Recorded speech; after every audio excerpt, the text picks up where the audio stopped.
Assalamualaikum warahmatullahi wabarakatuh. Selamat pagi Bapak atau Ibu dosen. Perkenalkan, nama saya Firman Halomuan dengan nomor PPG 2005023933930 dan NIM 20011561183. Pada kesempatan uji kinerja hari ini, yaitu Senin 14 Desember 2020, saya melakukan pembelajaran di kelas 4 SDN Sukagali 02, Kecamatan Megamendung, Kabupaten Bogor. Saya mengangkat pembelajaran di tema 4, yaitu berbagai pekerjaan, subtema 3, pembelajaran 1. Mohon Bapak atau Ibu dosen untuk menilai saya, dan saya mohon maaf apabila banyak kekurangan. Terima kasih. Wassalamualaikum warahmatullahi wabarakatuh. Assalamualaikum warahmatullahi wabarakatuh. Apa kabar anak-anakku sekalian? Baik. Alhamdulillah. Hari ini hadir semua ya? Tidak ada yang termasuk ya? Baik. Anak-anakku sekalian, sebelum kita mulai pembelajaran kita hari ini, alangkah baiknya kita berdoa dulu. Siapa yang mau minum? Ibnu, pimpin doanya. Teman-teman, sebelum belajar kita berdoa dulu. Berdoa mulai. Doa selesai. Baik, alhamdulillah ya. Tetap sehat hari ini ya. Ingat, di masa pandemi sekarang kita harus selalu menjaga kesehatan. Ya, pemerintah menganjurkan kita dengan melakukan 3M. Apa tuh 3M teh? Memakai masker, kemudian mencuci tangan pakai sabun. Yang ketiga, menjaga jarak. Tujuannya apa? Supaya kita sehat, supaya kita tidak terkena penyakit, tertular penyakit. Ya, itu. Nah, anak sekalian, siap hari ini mau belajar ya? Oke, keluarkan buku tulis sama buku paketnya. Menambah kita semakin semangat lagi, kita akan menyanyikan lagu Garuda Pancasila supaya kita tambah semangat dan menambah rasa cinta kita, rasa patriot kita, rasa nasionalis kita terhadap negara Kesatuan Republik Indonesia. Ya, ikuti apa dari Bapak. Ayo maju, maju, ayo maju, maju, ayo maju, maju. Garuda Pancasila, akulah pendukungmu. Patriot proklamasi, sedia berperang untukmu. Pancasila dasar negara, Garuda jiwamu sentosa, pribadi bangsaku. Ayo maju, maju, ayo maju, maju, ayo maju, maju. Baik, terima kasih ya. Anak-anak sekalian, minggu yang lalu kita sudah belajar tentang macam-macam cerita. Ya, masih ingat macam-macam cerita apa aja? Dongeng, novel, roman dan sebagainya ya. Nah, pada kali ini Bapak akan beri pembelajaran tentang tema 4, subtema 3, pembelajaran 1, yaitu tentang unsur-unsur intrinsik sebuah cerita dan dampak eksploitasi alam yang berlebihan. Nah, anak-anak sekalian, apa sih tujuan kita belajar kali ini?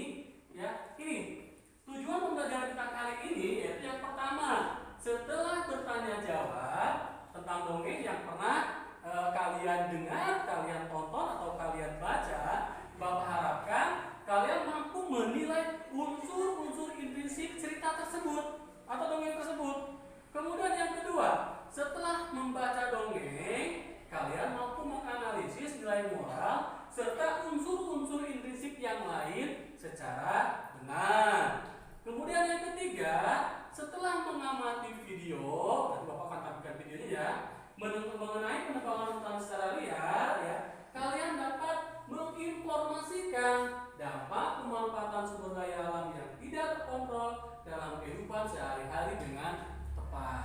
Dan yang terakhir, tujuan pembelajaran kita kali ini yaitu setelah kita nanti bertanya jawab ya, kalian mampu mengkomunikasikan secara tertulis contoh kegiatan sebagai upaya pencegahan langkanya sumber daya alam dalam kehidupan sehari-hari dengan tepat.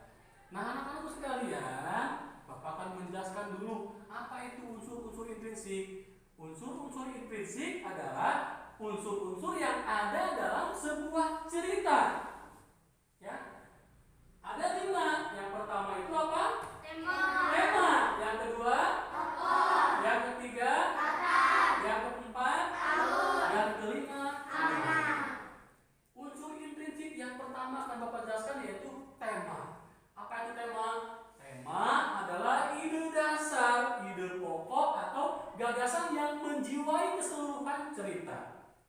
Ya, tema tentang kesetiaan, tentang kasih sayang, tentang pemandangan alam, ya keindahan alam, tema tentang patriotisme, itu contoh-contoh tema. Kemudian yang kedua adalah tokoh. Tokoh adalah pelaku dalam sebuah cerita, ya, pemeran-pemeran atau pelaku-pelaku yang ada dalam cerita. Misalkan kancil dan buaya, pelakunya siapa aja situ? Ada si kancil, ada si buaya, yang lainnya juga ada. Kemudian yang ketiga adalah latar. Latar adalah tempat dan waktu kejadian. Ya, tempat dan waktu kejadian. Latar bisa di mana aja? Bisa di sekolah, bisa di pasar, di taman, di mana lagi? Kantin. Di kantin boleh. Di sekolah, terus di laut. Di mana lagi? Di hutan, betul. Ya itu latar. Bisa juga di pasar, Pak. Pak bisa di masjid, Pak bisa di masjid. Pak bisa di pesantren, bisa di pesantren latar. Atau selain tempat, waktu. Bisa pagi hari, bisa siang hari, bisa malam hari, atau sore hari boleh. Ya, itu latarnya waktu. Kemudian yang keempat adalah alur. Alur adalah jalannya cerita. Ya, jalannya sebuah cerita. Alur ini dibagi menjadi 3, anak-anakku. Yang pertama adalah alur maju. Alur maju adalah cerita yang berjalan ke depan, menceritakan ke depan. Ya, itu alur maju dari awal sampai akhir cerita, dia ke depan maju, tidak kembali ke masa lalu. Kemudian yang kedua adalah alur mundur. Apa itu alur mundur? Alur mundur adalah alur yang menceritakan masa lalu atau menceritakan kembali ke masa lalu ke belakang. Kamu setelah dewasa, kemudian kamu bercerita tentang masa kecil kamu kepada teman kamu. Kamu ceritakan masa kecil kamu. Nah, kamu sedang melakukan cerita, itu alurnya alur mundur, menceritakan masa lalu. Kemudian yang ketiga adalah alur campuran. Alur campuran ini terdiri dari alur maju dan alur mundur. Ya, jadi setelah dia bercerita ke depan, jalan cerita itu maju, stop di tengah-tengah, kemudian dia menceritakan masa lalu, kembali lagi ke belakang. Setelah itu kembali lagi menceritakan masa depan. Itu adalah alur campuran. Nah, kemudian yang terakhir adalah amanat. Amanat adalah pesan atau nasihat yang ingin disampaikan dalam cerita. Ya. Nah, tidak pada sekali lagi apa itu amanat? Adalah pesan atau nasihat yang ingin disampaikan dalam cerita. Nah, Nadira kelihatan kurang semangat belajarnya. Supaya semangat Bapak tanya makanya ya. Bagus. Semangat untuk belajarnya. Nah, anak-anakku sekalian, ya, kalian lihat ya. Unsur intrinsik itu ada 5. Yang pertama, tema. Yang kedua, tokoh. Yang ketiga, yang keempat, yang kelima, amanat. Nah, Bapak mau tanya, kalian pernah baca, dengar, atau nonton dongeng enggak? Contohnya, Marundang, terus Tangkuban Perahu, apa lagi? Putri Salju, boleh, apa lagi? Cinderella, banyak ya, apa lagi? Apa lagi? Kancil dan buaya. Bagus ya. Nah, coba kita akan cari unsur-unsur intrinsik dari dongeng yang pernah kalian baca, kalian dengar, atau kalian tonton. Tadi misalkan Malin Kundang, ya. Ingat, ya. Kita pertama tema dulu untuk mencari unsur intrinsik dari tentang Malin Kundang. Temanya dari Malin Kundang apa sih? Berbakti, ya, temanya berbakti kepada orang tua, temanya berbakti, ya.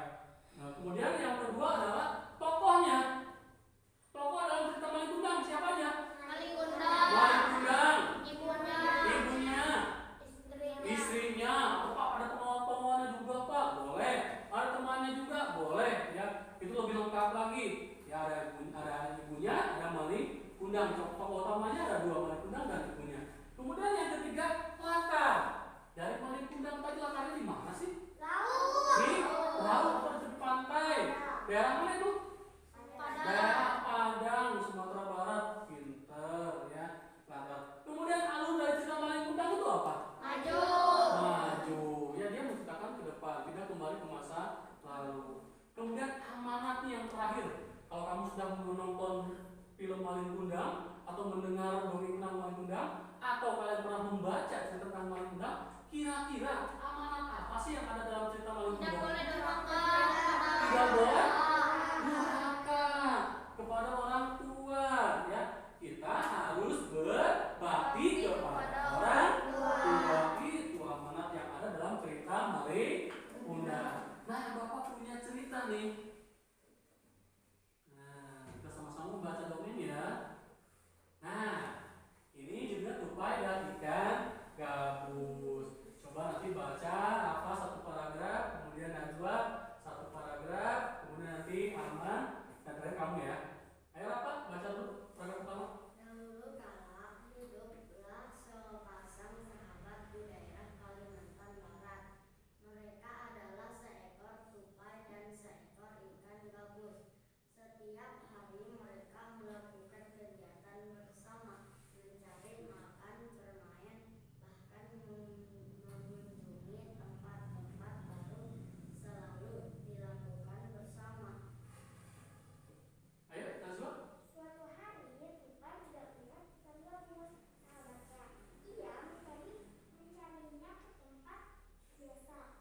Ikan gabus diam. Saat bertemu, tupai kaget. Gabus terlihat lesu. Ternyata ia sedang sakit. Tupai sangat sedih. Ia menawarkan makanan untuk sahabatnya. Namun, ikan gabus tidak berselera makan. Gabus hanya menginginkan satu jenis makanan yang diyakinkan dapat menyembuhkan penyakitnya. Tupai berjanji akan mencarikannya untuk sahabatnya. Setelah Gabus menyampaikan obat penawaran penyakitnya, Tupai sangat kaget. Ia harus mencari hati ikan hiu. Ikan hiu sangat ganas. Tidak terpikir olehnya bisa mendapatkannya. Namun Tupai bertugas untuk mendapatkannya. Ia ingin sahabatnya sembuh. Bagus. Lanjut. Arman.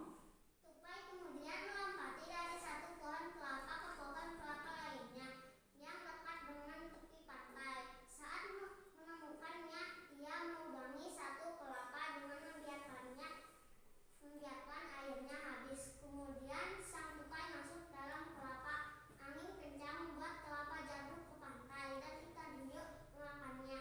Di dalam perut ikan, tupai kemudian keluar dari kelapa dan menggigit hati ikan hiu. Ikan tersebut mencoba bertahan sampai kehabisan tenaga. Ombak besar membawa ikan hiu ke tepi pantai. Saat itulah tupai keluar dari mulut ikan hiu, membawa hati ikan kepada sahabatnya. Bagus. Baik kamu. Tupai kemudian memberikan hati ikan hiu untuk dimakannya. Beberapa hari kemudian, Tupai melihat sahabatnya sehat kembali. Betapa senangnya Tupai melihat ikan gabus sehat seperti Tupai dan ikan gabus. Dahulu kala hiduplah sepasang sahabat di daerah Kalimantan Barat. Mereka adalah seekor tupai dan seekor ikan gabus. Setiap hari mereka melakukan kegiatan bersama, mencari makan, bermain, bahkan mengunjungi tempat-tempat baru selalu dilakukan bersama. Suatu hari Tupai tidak melihat gabus sahabatnya. Ia mencari ke tempat biasa gabus tinggal. Saat bertemu, Tupai sangat kaget. Gabus terlihat lesu. Ternyata ia sedang sakit. Tupai sangat sedih. Ia menawarkan makanan untuk sahabatnya. Namun gabus tidak berselera makan. Ya. Gabus hanya menginginkan satu jenis makanan yang diyakininya dapat menyembuhkan penyakitnya. Tupai berjanji akan mencarikan untuk sahabatnya.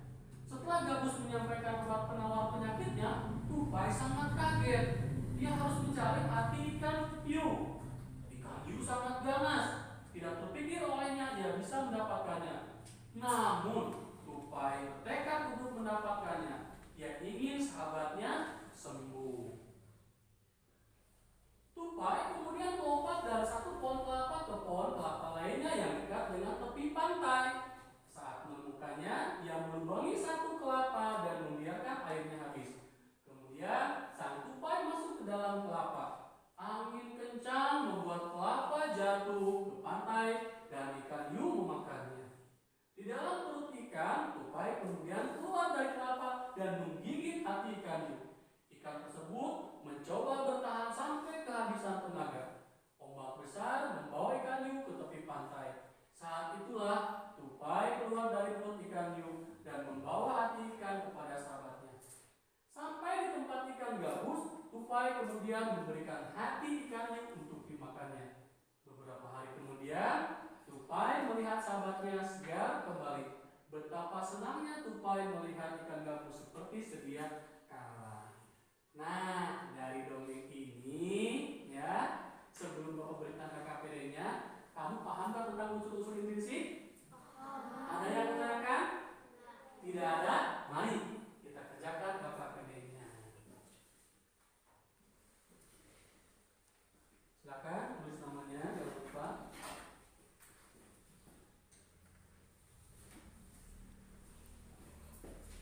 Silakan ya.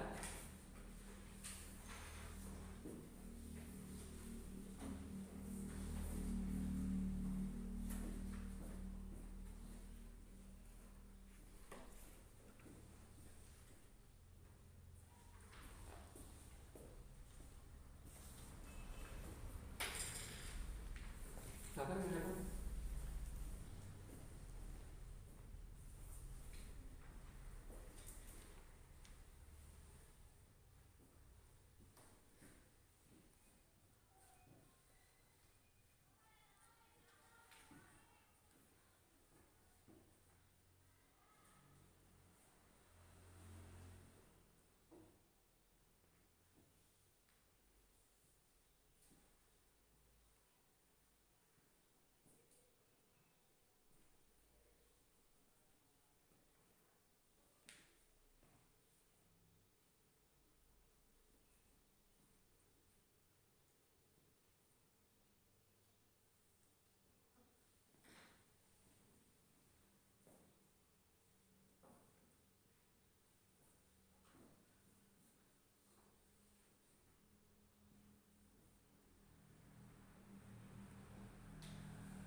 Sudah?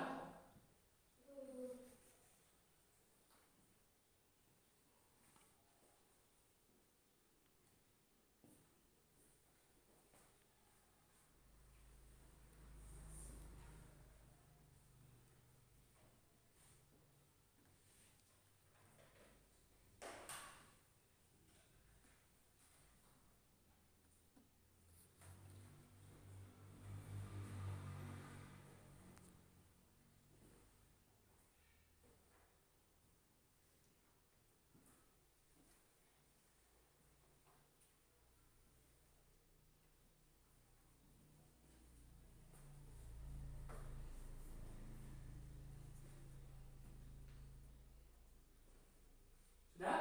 Baik, kumpulkan ya.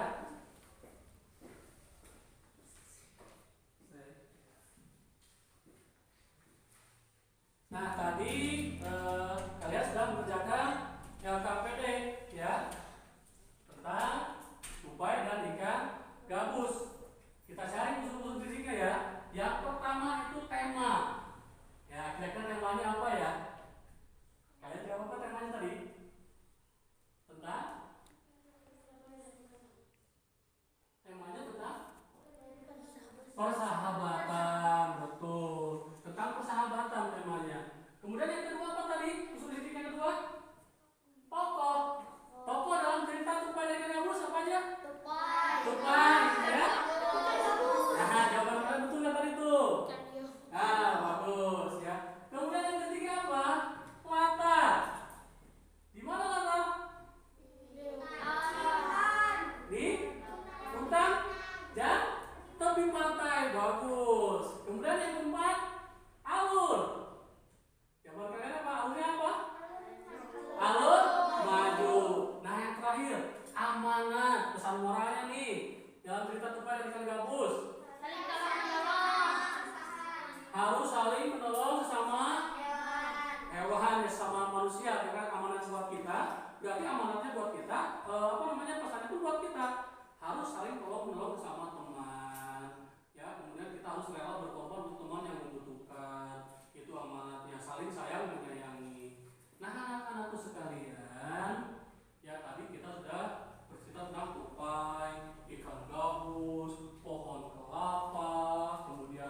pantai, kemudian apalagi ikan hiu.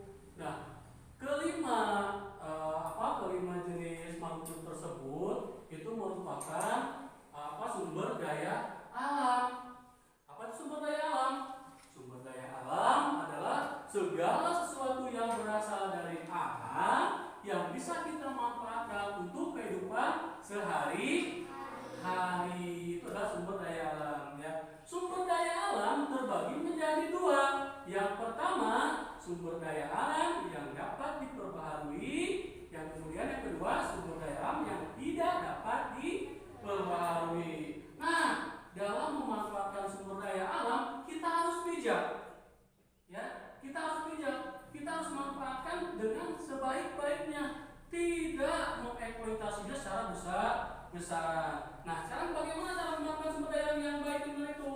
Yang pertama, Najwa, baca. Memanfaatkan sumber daya alam yang tidak bisa diperbaharui dengan hati-hati dan investasi. Efisien. Contoh air, tanah, dan udara. Nah, bagus. Yang kedua, silakan baca. Baca apa? Menggunakan bahan pengganti. Menggunakan bahan pengganti. Kemudian yang ketiga apa? Baca. Mengembangkan Metode menambang dan memiliki proses yang efisien serta melakukan daur ulang. Ya, kemudian yang terakhir baca. Falsafah hidup yang benar, bagus. Nah, anak-anakku sekalian, Bapak punya video nih ya tentang dampak penambangan hutan secara liar, secara besar-besaran ya. Kita simak videonya ya.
Tebang pilih.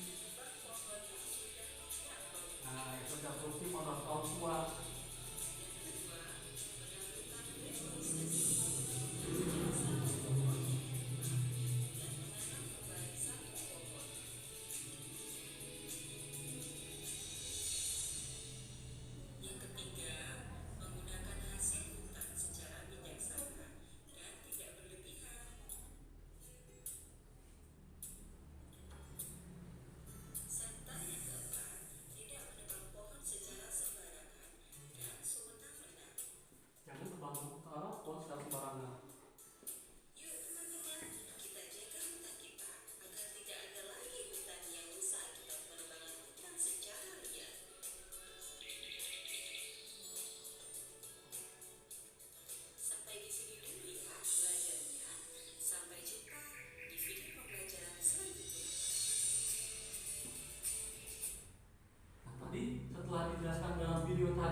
menjaga hutan kita supaya tetap lestari. Nah, ini contohnya nih, ya. Gambar yang pertama, apa tuh? Menceritakan apa? Di hutan gundul ditebang secara liar, Akibatnya apa ini? Longsor, ya. Akibatnya longsor karena hutannya, pohon-pohonnya ditebang secara liar, tanah akan menjadi longsor yang merugi kita sendiri, bencana alam pada kita. Ya. Kemudian, nah ini, ya, batu bara pengambilan batu bara secara besar-besaran, ya, sehingga akan habis nanti. Ingat, ini tidak dapat diperbaharui. Lama akan ada lagi jutaan tahun. Sedangkan kita ini berjalan hidup setiap hari. Ada nanti generasi setelah kita, ada anak kita, ada anak cucu kita, ya, yang butuh akan sumber daya alam kita. Kemudian yang kedua apa ini? Menangkap ikan. Pakai apa ini? Pakai bukan harimau. Nggak boleh. Kenapa? Nggak boleh menangkap ikan pakai bukan harimau. Karena mengambil ikan secara besar-besaran. Secara besar-besaran, ya habis. Yang kecil-kecil pun masuk. Sedangkan yang kecil harus kita jaga supaya tumbuh menjadi besar. Makanya pemerintah tidak boleh melarang, tidak boleh nelayan menangkap ikan menggunakan bukan harimau. Nah, anak-anakku sekalian, sampai di sini ada yang mau ditanyakan tidak? Tidak ada. Bapak ingin kalian berdiskusi. Nanti Bapak bagikan RKPD-nya. Ini kelompok 1, ini kelompok 2, ini kelompok 3, ya. Silakan kerjakan RKPD-nya. Silakan di sini. Ini kelompok 1. Kelompok 2 bergabung sini. Silakan.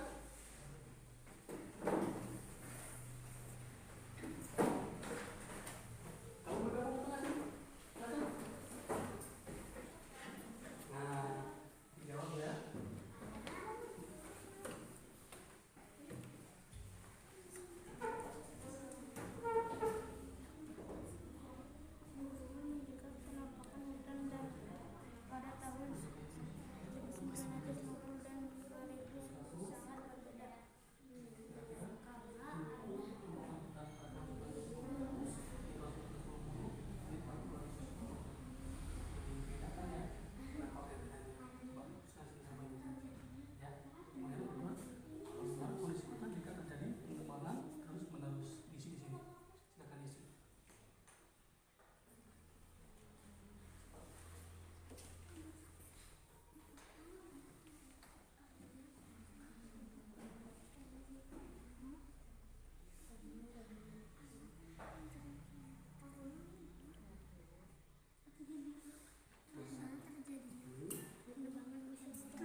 hasil diskusi kalian nih?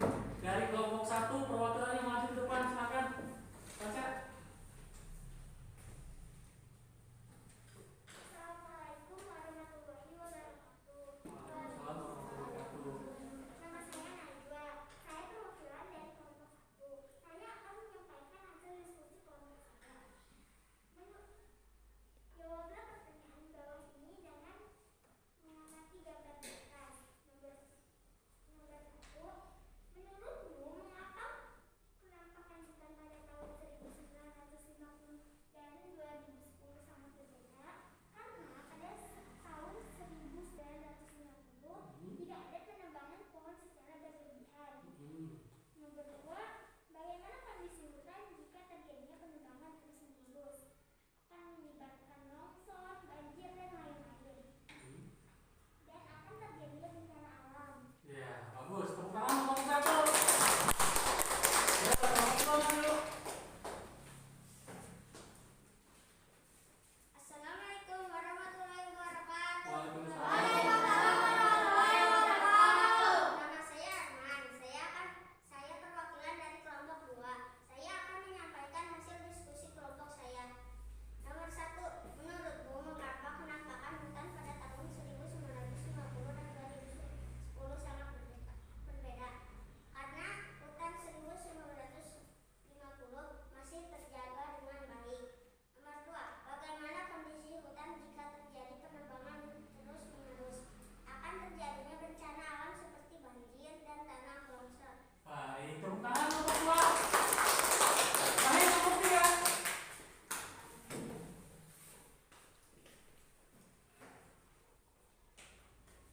Assalamualaikum warahmatullahi wabarakatuh. Waalaikumsalam warahmatullahi wabarakatuh. Perkenalkan, nama saya Raka.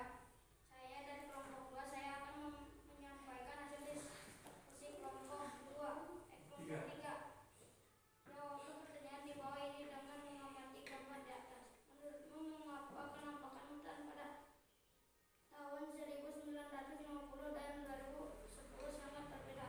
Pada tahun 1950 sangat hijau.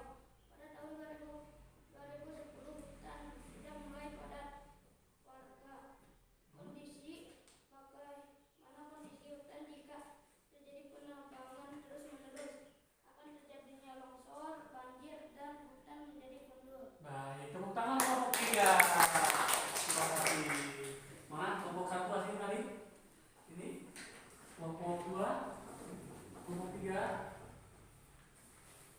Nah, Bapak akan sedikit jelaskan ya tentang EKPD kita yang kali ini. Pak, kenapa pada tahun 1950 hutan kita masih lebat, masih bagus, berbeda dengan tahun 2010? Ya, kenapa? Yang asalnya pertama adalah kepadatan penduduk. Ya, tahun 1950 di Pulau Kalimantan penduduknya belum padat, sehingga hutannya masih lestari, terjaga dengan baik. Kemudian tahun 2010 ya penduduk semakin banyak, semakin padat. Akibatnya apa? Masyarakat butuh lahan, lalu bertani, berkebun untuk membuat rumah dan sebagainya. Akhirnya apa? Ditebangilah hutan-hutan. Ya bahkan banyak dijadikan juga pertambangan. Hutannya semakin rusak. Ya akibatnya hutan semakin rusak. Kemudian yang kedua, bagaimana kondisi hutan jika terjadi penebangan terus-menerus? Hutan akan menjadi gundul. Ya hutan akan habis. Akibatnya apa? Habitat hewan pun menjadi terganggu, hilang. Ya makanya kita harus menjaga alam kita, melestarikan hutan kita untuk umat manusia juga, untuk kehidupan kita juga. Kita manfaatkan dengan sebaik-baiknya dan bijaksana. Nah, anak-anakku sekalian, sampai sini paham gak pelajaran kita hari ini? Ada yang ingin tanyakan? Tidak ada? Baik. Kesimpulannya apa hari ini? Yang pertama, ada berapa unsur intrinsik? Ada 5. Apa aja itu? Tema, tokoh, kata, alur, amanat. Ya. Kemudian kita harus menjaga hutan kita secara apa? Baik, secara bijaksana. Ya, tidak mengeksploitasi hutan kita secara berlebihan. Ya. Baik. Nah, anak-anak sekalian, sebelum kita tutup pembelajaran kita kali ini, Bapak kita untuk pelajaran hari ini. Silakan kalian kerjakan.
Udah?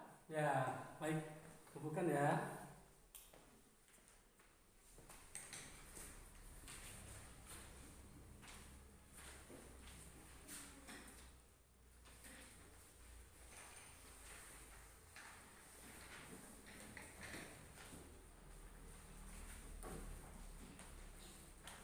Nah, anak-anak sekalian, pembelajaran kita hari ini selesai. Minggu depan kita akan belajar tentang tema 4, subtema 3, pembelajaran 2.